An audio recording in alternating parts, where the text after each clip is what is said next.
Welcome to Chamber Talk. Today I want to welcome to the show Bill Brown. Bill, thank you for joining us. Bill is with us today on behalf of Sea Island Bank, and Bill is also a city councilman. So I'm going to turn over to Bill for just a second. Give me the full name of the bank, Bill. Let me know what your role is there, and then just tell me a little bit about you and your service on City Council here in the community. Thank you, Heath, and thank you for having me here on Chamber Talk. Sea Island Bank is based out of Statesboro, Georgia. It's part of a large organization, Synovus Corporation, based out of Columbus. Been in business for well over 100 years. I'm a commercial banker with them here in this market, attempting to grow market share and to move Sea Island Bank west from Statesboro, Georgia. Fantastic. And how about, Bill, you live here in Dublin. Were you born and raised here? Did you come here later in life like me? I'm a native, Okay. Born here in 1969, product of the Dublin City School System, a graduate in 1987. Just celebrated my 30-year high school reunion this past weekend. Got to see some folks that I haven't seen in quite some time. Moved away for a little while, but moved back here in 2002. Made a decision to run for city council in 2006 and have served in that capacity since then. Okay, so in your 11 years plus with city council, tell me just a little bit about some of the things you've seen, what's exciting to you about being on the council today. Well, it's nice to have your your finger or thumb on the pulse of what's kind of going on in town and in the county and so forth. Being able to work with multiple partners, whether it be county government, school systems, private individuals. Over the last 11 years, we've seen a lot of change in Dublin and Lawrence County, both from the loss of industry, but also from the gain of industry. Mm-hmm. I feel like that the city plays a part in putting the package together to present to these new investors. Also, we've seen a lot of investment in our downtown area since 2006. I'd be remiss even to try to put a number on that, but you've seen the redevelopment of that area, and it's done wonders for I think the growth of downtown and also the growth of our retail environment and also the growth of our industrial environment too. We appreciate you, you and all the other councilmen, the mayor, Lance, the city manager, the partnerships with the county development authority and all the other organizations around town doing such a great job working together to make this, I hope you'll agree with me, but make this a great place to do business. Most certainly. I think that, and again, I made the decision to move back in 2002, and I haven't regretted that. Dublin was good to me as a youngster, and it's been good to me as an adult. I've been blessed to raise my family, still raising my family here with my wife Darla and 3 kids. So, yeah. We enjoy home. I think so, and my wife Tammy and we've only been here a year and a half, but it's home to us. Right. And welcoming community and just lots of good things we could go on and on Certainly. That are going on here.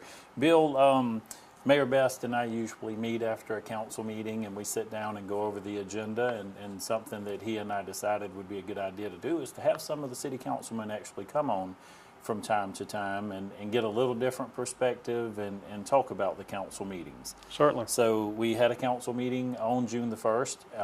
As always, the meeting was opened with prayer and a pledge of allegiance. Certainly. And one of the first things that always takes place, and I'd just like to confirm each week, we paid all the bills.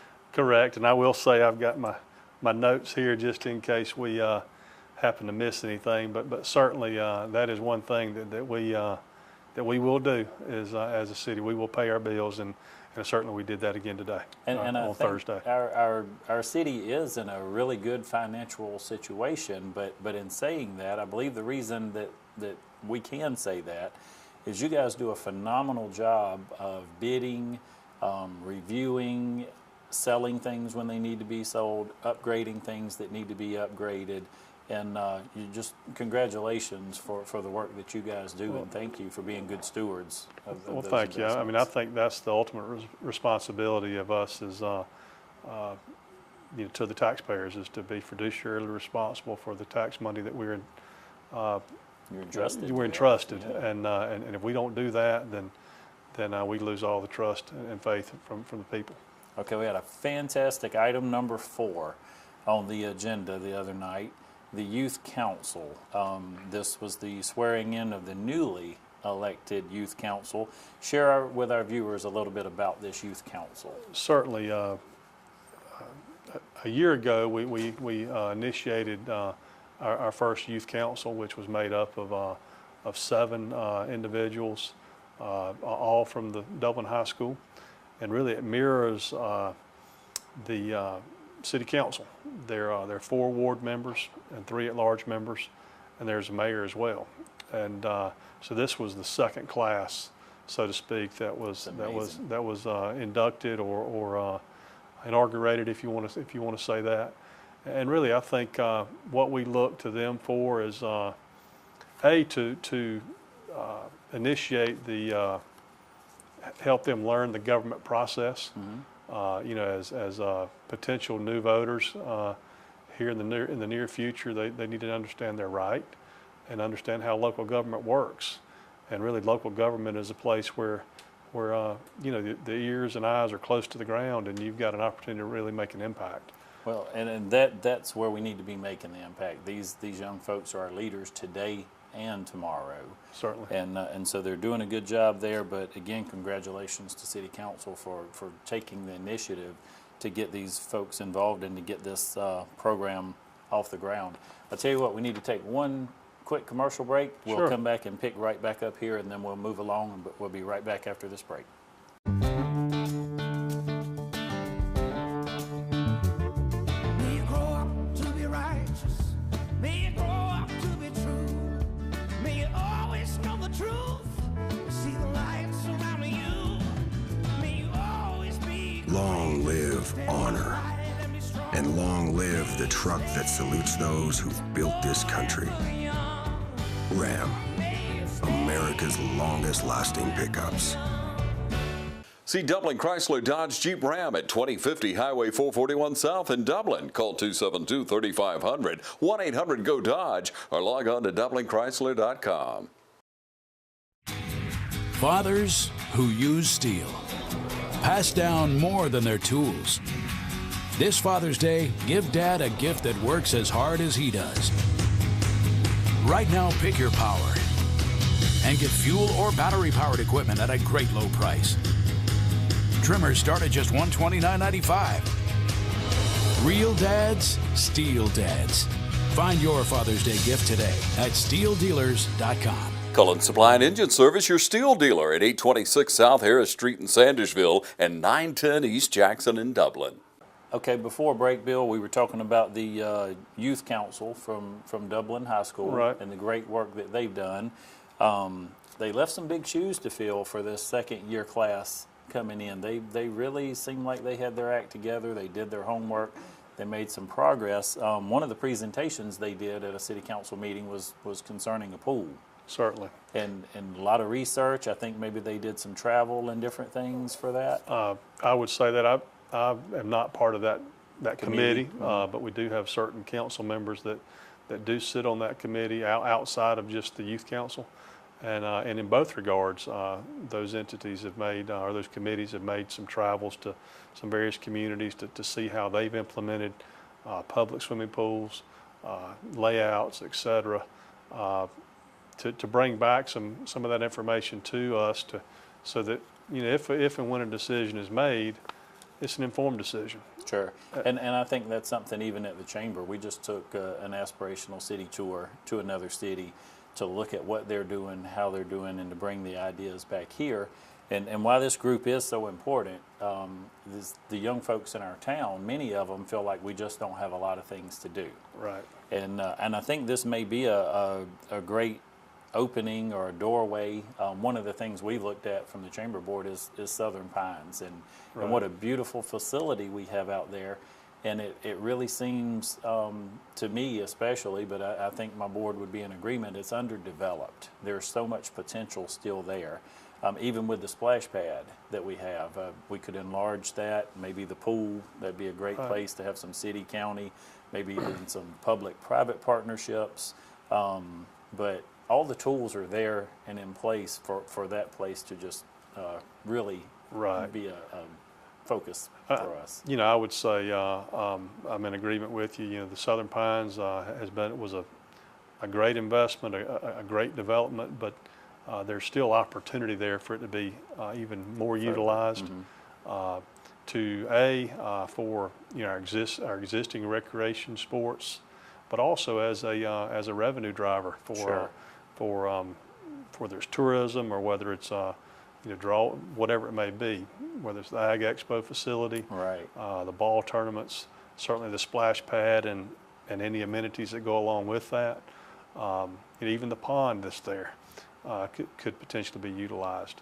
So I think to take my city council hat off for a second and just speak as a citizen, I think that Southern Pines, in my citizen opinion, would be a good place for that.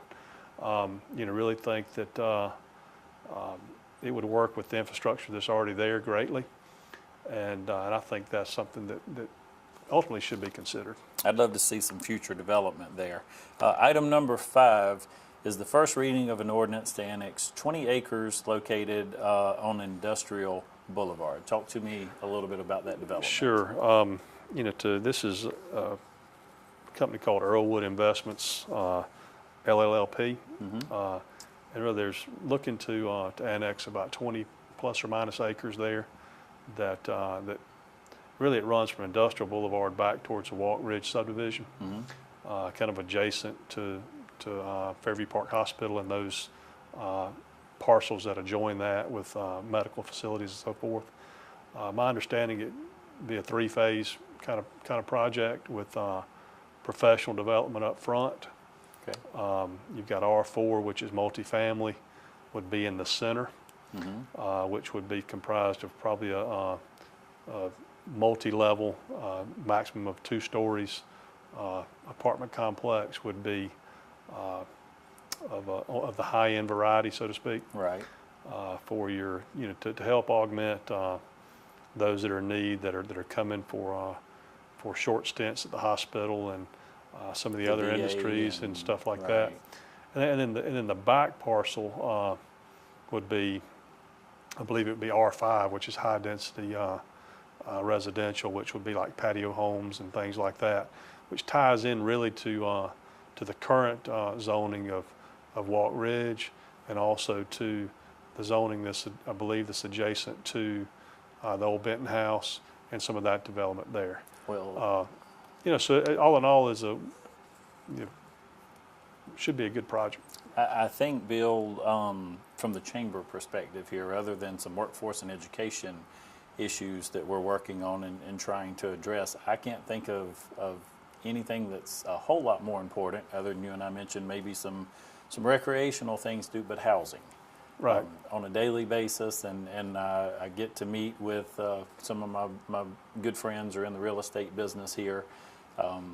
Rentals, available housing, there are some, but they're kind of few and far between. And I know we do have some projects underway, but I do hope to hear more projects underway in the future, because as you can see at the VA when you ride by, you've got our development authority constantly, daily beating the pavement, bringing new people, new industry.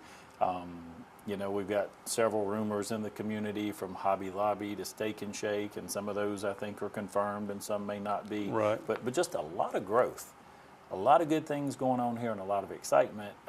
So I think we're going to need a lot of houses. Right. I would agree with you. I think that when you look at our current housing availability, there is some, but it's not in the it's in that middle of the road type, $600-700 a month kind of rental rates, so to speak. that are probably not saying they're in areas that are undesirable, but may not be in the most desired areas. Right. And to say that there's going to be a need for that high-end professional And we rental don't property. have much of that at all right now. Correct. Especially like you mentioned, the apartment, the $1,000 a month, $1,200 a month maybe, but nice high-end complex for somebody to move in for a 6-month lease, Right. a year lease, et cetera. So. You know, that's not available currently, or if it is, it's maxed out. Right. Item number 6 was the first reading of an ordinance to annex, looks like about 3.5 acres located out on 257 to be rezoned as B2, which would be business. Right, and I believe this is a current convenience store / gas station that's out right across from the Love's Travel Center, I believe. And I think the expectation is that this is, by being annexed into the city, it may draw a more desirable national brand, so to speak. Okay. So I think that's the reasoning behind that. And as we go through this, I believe, all these first readings, you'll have the second readings at our June 15th meeting. And a lot of readings the other night. That's right. You guys did a lot of readings. So the first reading on item number 7 is concerning the rezoning of an area at 110 Marshall Street. Correct. I'm not real familiar with this parcel. It being the first reading, I'll do a little more study on that one. But it is Miss Peggy Times that has requested this, and this is over on the Martin Luther King corridor, kind of on the south side. So we'll see where that goes. It looks like it's adjacent to or owned by Driscoll Tabernacle Baptist Church. Okay. There are 3 other parcels that are right there alongside it with houses. Okay, and then item number 8, rezoning at 500 Wabash Street. This is a piece of property that was zoned, I believe, B3 at one point, which was years ago. Then it was vacant and it reverted back to R4. And so this is being looked at as a kind of a community convenience store. And so this is the first reading. It'll also be heard on June the 15th. Okay. Bill, item number 9 is a pretty hot topic, I think, in the community. So we're going to take our second commercial break, and we'll come back and start in on that.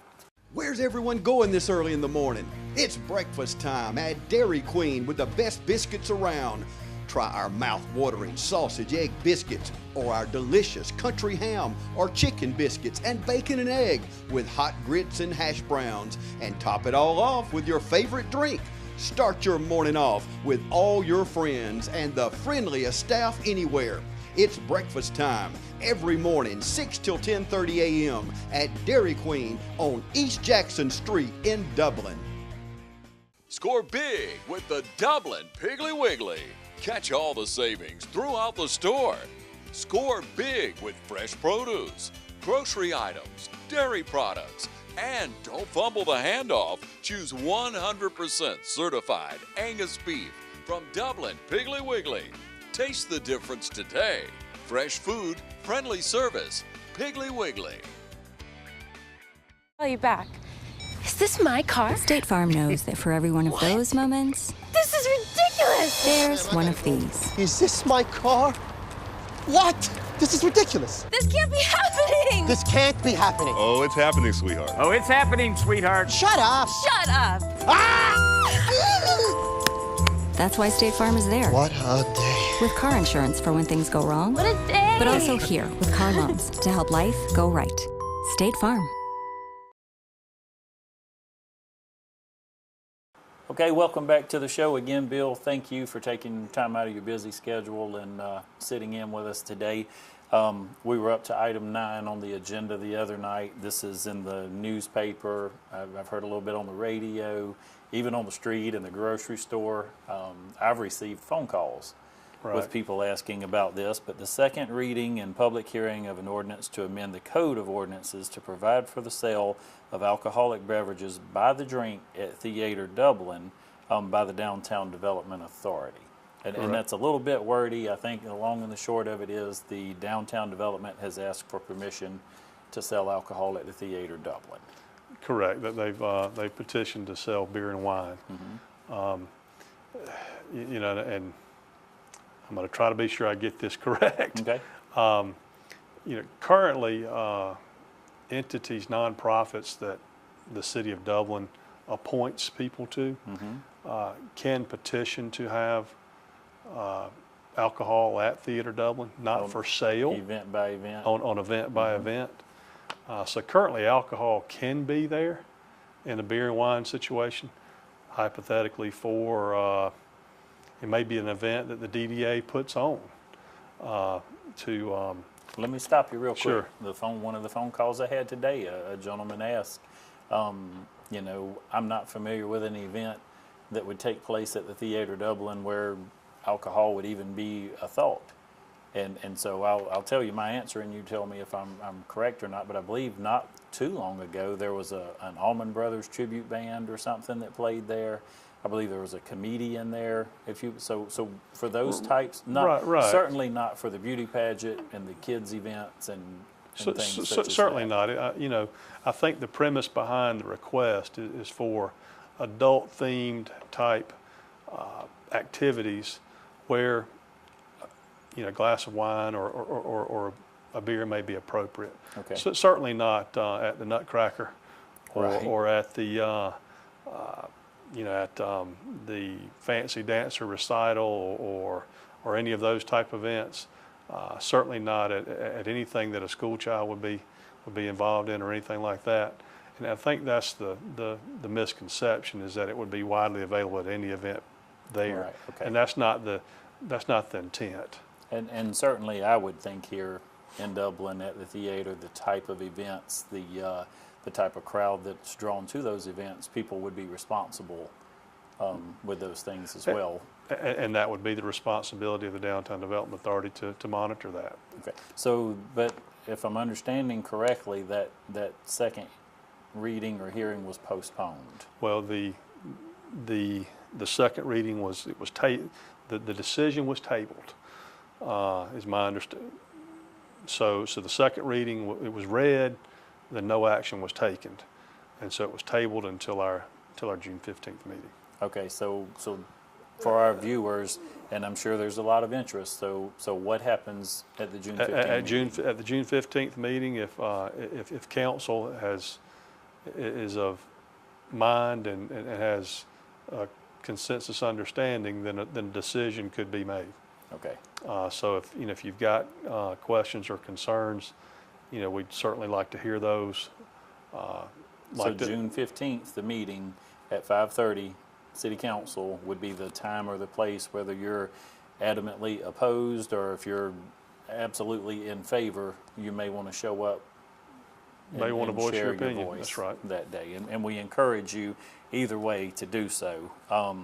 And then finally, we have the first reading of an ordinance to adopt the 2017-18 budget. Certainly. You know, our overall proposed budget is $55,691,258, which is a quite sizable budget, no doubt. Of course, that ranges, you've got your general fund, your hotel motel tax, your SPLOS funds, your T-SPLOS funds. Then, of course, we have our sanitation department, our water fund, our gas fund, Riverview Park, and also our telecommunications fund that encompass that 55 million plus budget. Bill, with the city council right now and with the budget that you guys have, we had some SPLOS money that was approved, city and county on there. If you could share with us just in closing, what's one thing you would like to see, one area that you would like to see addressed by the city and or the county to move Dublin forward? Well, I think that we need to continue to we need to listen to our voters. We need to continue to harp on our infrastructure so that we can attract industry and also enhance our thoroughfares that continues to make Dublin a place for those to come and shop and play, so to speak. I would also like to see a concentration on our recreation areas to bring those up to speed for our youth and young people. Love to see more, and we are a central hub to a lot of communities around us. It's kind of amazing to me. Sometimes I pick up the paper and I read the tell it in there. I like to know what folks are saying. And you hear people, I've read people say, we don't need any more restaurants. We don't need any more of whatever. And you know, I hate to disagree with anybody, but I love a variety and a choice. That's right. When it comes to any of those things. I beg to disagree also with the tell it when it comes to that. You know, I think that that there's many restaurant types and varieties that we miss here. Some due to our population, but I think that as always, as I've talked before about the redevelopment of downtown and some of the restaurants that have popped up, they've been highly successful. And a lot of times restaurants tend to kind of group together. So I think there are others that we can certainly attract, both in our retail areas and also, you know, with the development out on the interstate, with the hotel growth and so forth. That's something that we need to continue to concentrate on as well. Absolutely. Bill, again, pleasure, man. Thank you. Thank you. Thank you for joining us. As always, we like to remind you that it's a great day for business in Dublin, Lawrence County.